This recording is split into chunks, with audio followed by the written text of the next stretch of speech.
$297 billion added to silver's market cap in just 12 hours. Not a rally, not a bounce. A mathematical certainty unfolding in real time. February 11th, 2026. The Shanghai Futures Exchange just announced that starting the last day of this month, any participant without hedging quotas gets 0 lots delivery allocation on all silver contracts. 0. When a major global exchange publicly admits it cannot deliver physical metal to contract holders, you are not watching a market correction. You are watching the endgame of a monetary system that has already collapsed. It just hasn't told the public yet. This has happened 3 times before in recorded history. 3 empires, 3 cycles, 3 identical sequences. And every single time, the currency died, the elite transferred their wealth into hard assets, and the population woke up too late wondering how they missed the signs. Rome, 3rd century. Emperor Diocletian inherited a currency that had been debased for decades. The silver content of the denarius had dropped from 95% to less than 5%. Soldiers refused to accept payment in coins. Farmers hoarded grain instead of selling it for worthless metal. The empire didn't fall because of barbarians at the gates. It fell because the money died first. The military, the infrastructure, the entire administrative apparatus collapsed when no one would accept the currency anymore. Check the archaeological record. Check the coin debasement data. Verified. The Dutch Republic, 1780s. Global reserve currency. Amsterdam was the financial capital of the world. Then came the Fourth Anglo-Dutch War. Massive debt to finance naval conflicts. The Bank of Amsterdam, which had maintained a 1:1 backing of deposits with metal for over 150 years, began issuing more receipts than it had silver in the vaults. When merchants demanded physical delivery, the bank couldn't meet the withdrawals. Confidence shattered overnight. Within a decade, the guilder lost reserve status. The British pound took over. An empire that had dominated global trade for a century became a secondary power because its money lost credibility. Check the Bank of Amsterdam's collapse timeline. Check the transition of reserve currency status to Britain. Verified. The British Empire, 1940s. Pound sterling had been the world's reserve currency for over a century. 2 world wars drained the gold reserves. Britain borrowed heavily from the United States to finance the war effort. By 1944, Bretton Woods handed reserve currency status to the dollar backed by American gold. Britain tried to maintain the illusion. Capital controls. Rationing. Devaluation after devaluation. But you cannot maintain reserve status when your vaults are empty and your debts exceed your ability to pay. Within 20 years, the pound had lost 30% of its value.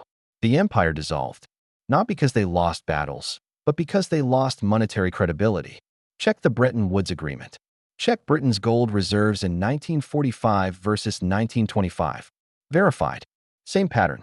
Same sequence. Same outcome. Overextension. War debt. Currency debasement.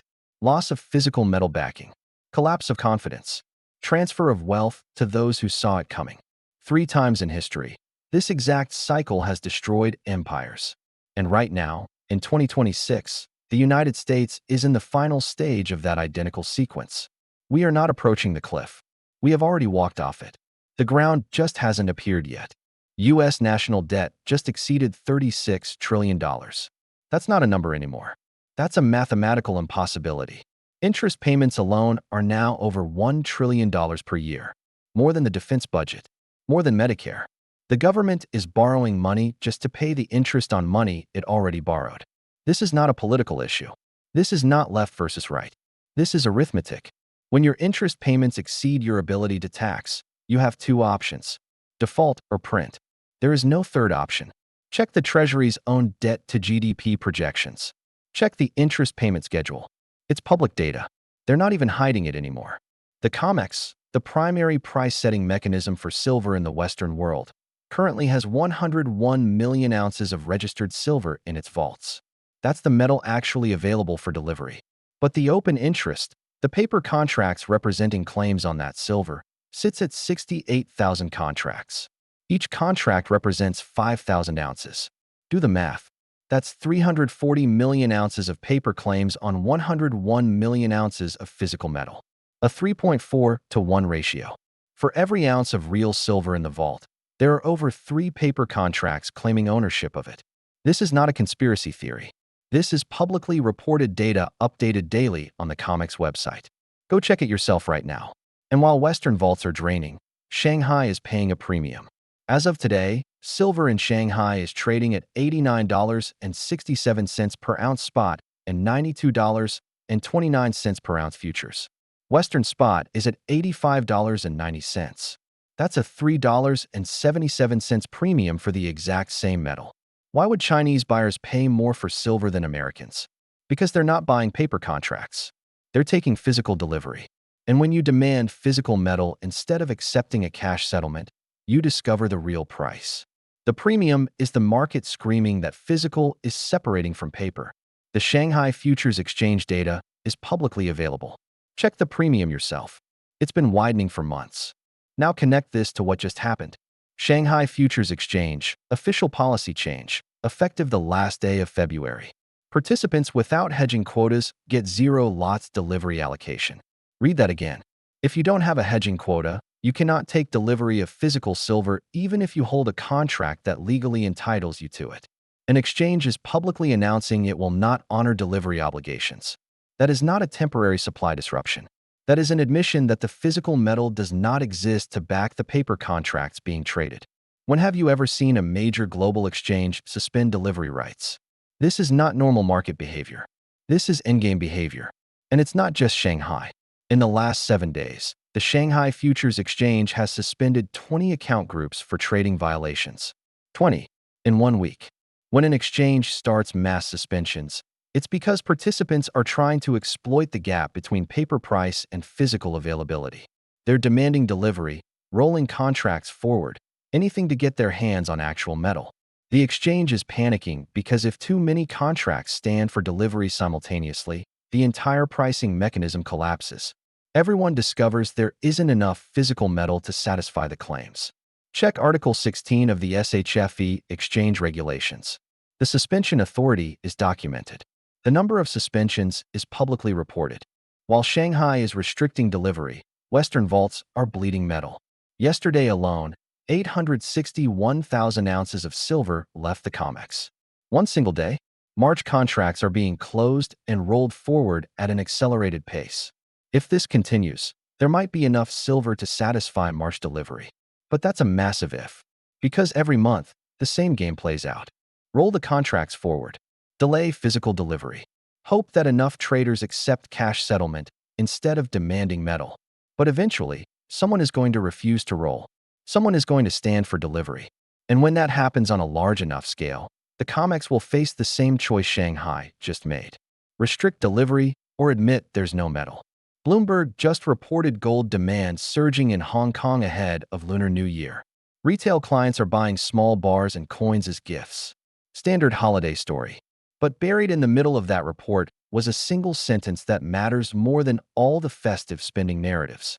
Bloomberg TV specifically reported that supply constraints, especially in silver, are raising concerns about whether the momentum can last. Supply constraints. In silver. Reported by Bloomberg. Not alternative media. Not a conspiracy blog. Mainstream financial media admitting on air that shortage is real. They just buried it in the middle of the story where most people scrolling past headlines won't notice. But the ones who actually read, the ones who actually pay attention, they caught it. David Jensen just released new analysis on silver depletion. His assessment: the rapid decline of Western vault stocks and surging silver lease rates indicate that metal is flowing out of vaults eastward as all silver vaults are rapidly depleted globally. Not just COMEX, not just London, globally. All vaults depleting simultaneously. His conclusion on price volatility: while observers express worry about the pace of increase in silver's price and its volatility, they haven't seen anything yet. Silver just regained 35% from last Friday's overnight lows of $63.90 per ounce. 5 days. 1/3 recovery in less than a week. That's not normal commodity behavior. That's shortage behavior. That's what happens when physical demand overwhelms paper supply and the market realizes the price on the screen doesn't reflect the price required to actually obtain the metal. Here's what almost no one is connecting. China's share of U.S. imports just hit a 26-year low. They have been decoupling from the United States for 5 years straight. The idea that America can damage China economically through tariffs is increasingly disconnected from reality when China has already rerouted its entire supply chain away from U.S. dependence. And what is China doing while decoupling? Export controls on strategic metals, strategic hoarding, building the Shanghai premium that now sits at $3.77 for silver. They are accumulating physical assets while the West trades paper contracts. They are preparing for a world where the dollar is no longer the reserve currency and physical resources are the only real money. Let me show you why metals are not the bubble. Bank of America just added U.S. material stocks to their list of assets, showing bubble-like behavior alongside gold, silver, and South Korea's Kospi. They're using their new bubble risk indicator, warning that AI-driven innovation could fuel more unstable, bubble-prone markets going forward. Clear sell signal, right? Except in the exact same week Bank of America warns of bubbles. Wells Fargo raises their 2026 gold target to $6,100 to $6,300. That's over 20% upside from current levels. Two major banks, same week, completely opposite signals. Institutional confusion about what's actually happening. But here's the data that cuts through the confusion. The S&P 500 versus gold has been in a massive 25-year bear market, down roughly 60% over more than 2 decades. Think about what that means. Decades of brilliant entrepreneurs working countless hours. Technological innovation. Productivity gains. The greatest companies in human history generating record profits. Apple, Microsoft, Amazon, Google. The entire digital revolution. And all of it is still underperforming a metal that sits in a vault doing absolutely nothing. No earnings. No innovation. No productivity. It just sits there. And it's crushing the performance of the entire U.S. equity market over a quarter century. The S&P 500 earnings yield is near 100-year lows. The only time it was lower was the dot-com bubble. So maybe the real bubble isn't in metals. Maybe the bubble is in paper assets priced in a devaluing currency. Daniel Oliver from Mermican Capital just made the public case for gold reaching $12,595 on dollar collapse scenarios. His thesis is straightforward. The dollar's demise is unavoidable at this point. The endgame is binary. Either the government defaults on debt obligations, or the central bank is ordered to buy all treasuries, which destroys the dollar through monetization. That's not some fringe voice on the internet. That's a capital manager running institutional money presenting the logical mathematical endpoint of current monetary and fiscal policy. You can print infinite paper contracts. You can create infinite derivatives. You can leverage up synthetic exposure to any degree regulators allow. But you cannot print physical metal. And when buyers start demanding physical delivery instead of accepting cash settlement, the entire paper pricing mechanism breaks. Let me give you the scenario everyone is too afraid to say out loud. March delivery on the COMEX. Let's say 10% of open interest stands for delivery instead of rolling forward. That's 6,800 contracts. 34 million ounces of silver.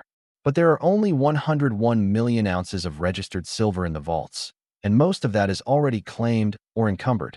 If even a modest percentage of contract holders refuse to roll and demand physical metal, the COMEX cannot deliver. So what happens? They change the rules, just like Shanghai did. They implement delivery restrictions. They force cash settlement. They declare force majeure. And when they do that, everyone holding a paper contract discovers it was never backed by real metal. It was just a bet on a price. The moment you try to convert paper into physical, the system reveals it was always a Ponzi scheme built on the assumption that most people would never actually demand delivery. Now here's what that looks like for a normal person who isn't paying attention. You wake up one morning and silver is up 40% overnight. Not because of some news event, not because of a market rally, because the COMEX or the LBMA or Shanghai announced they cannot fulfill delivery obligations. Suddenly, every pension fund, every sovereign wealth fund, every institutional player that was holding paper exposure realizes they own nothing. They panic. They try to buy physical, but there is no physical available at yesterday's price. Premiums explode. Dealers run out of inventory. The price on your screen and the price required to actually obtain metal separate completely. You cannot buy silver at $90 an ounce anymore, even though that's what the chart says. Dealers are charging $120, $150, $200 if they have any metal at all. And if you're not already holding physical, you're now trying to buy at nosebleed prices in a panic with everyone else who just woke up. This is not a prediction. This is pattern recognition. Rome debased its currency. Soldiers refused payment. The empire collapsed. The Dutch issued more receipts than metal. Depositors demanded withdrawal. The guilder lost reserve status. Britain drained its gold reserves financing wars. Bretton Woods handed reserve status to America. The pound collapsed. Same pattern. Same sequence. Same outcome. Overextension. Debt. Debasement. Loss of physical backing. Collapse of confidence. Wealth transfer. Right now, the United States is running a $2 trillion annual deficit with $36 trillion in debt and interest payments exceeding $1 trillion per year. The COMEX has a 3.4 to 1 paper-to-physical ratio, with vaults draining daily. Shanghai is paying a premium for physical silver and restricting delivery to non-hedgers. Bloomberg is admitting supply constraints on air. 20 exchange accounts suspended in 1 week. This is not early warning. This is late-stage endgame. The smart money is not buying stocks at 100-year low earnings yields. The smart money is leaving paper assets and moving into physical. Gold, silver, land, hard assets that cannot be printed, cannot be debased, cannot be defaulted on. You are watching the greatest wealth transfer in modern history unfold in real time. This is not something that will be explained clearly in textbooks 10 years from now. This is not something that will be packaged neatly for you on evening news. It is happening right now, quietly, methodically, and relentlessly. The only real question is this: are you on the side that recognizes the pattern early, or will you be on the side that wakes up afterward wondering how everything slipped through your fingers? Because this is not new. We have seen this sequence before. Different decade, different asset, same mechanics, same playbook, same outcome. Liquidity tightens. Physical supply disappears. Paper claims multiply. Confidence remains high until it suddenly isn't. And when the break happens, it happens fast. Once you see this pattern, you cannot unsee it. This is not opinion. This is pattern recognition backed by numbers. This is mathematical certainty. You don't have to take anyone's word for it. Verify it yourself. Pull the COMEX registered inventory data. Watch how quickly deliverable supply is shrinking. Check the Shanghai premium every single day and see how aggressively physical metal is being bid overseas. Look up the SHFE delivery restriction announcements. Read the fine print. It's all public. It's all available. Nothing is hidden. The truth is right there for anyone willing to look. The people who check the reports, who download the spreadsheets, who compare the exchanges, who track warehouse movements, they already know what's building. They understand why a 3.4 to 1 coverage ratio becomes dangerous when delivery pressure increases. They know that when too many contracts are chasing too little metal, something has to give. They recognize what it means when 20 major accounts are suspended in a single week. That is not routine. That is stress showing through the cracks. Meanwhile, most people are waiting for comfortable explanations.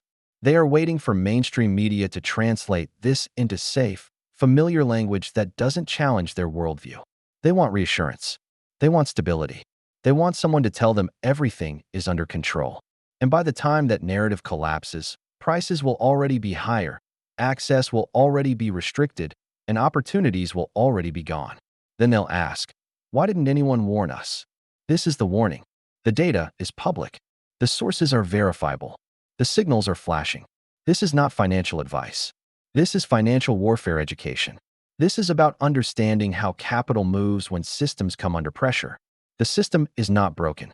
It is functioning exactly as designed. It is designed to transfer wealth from those who trust paper promises to those who hold real, physical assets. History rewards preparation, not comfort. It rewards awareness, not denial. Subscribe for more insights like this, because in the next video, I'm going to show you exactly what happens when paper claims finally overwhelm physical supply, and why February 28th may become the date everyone looks back on and says, that's when everything changed.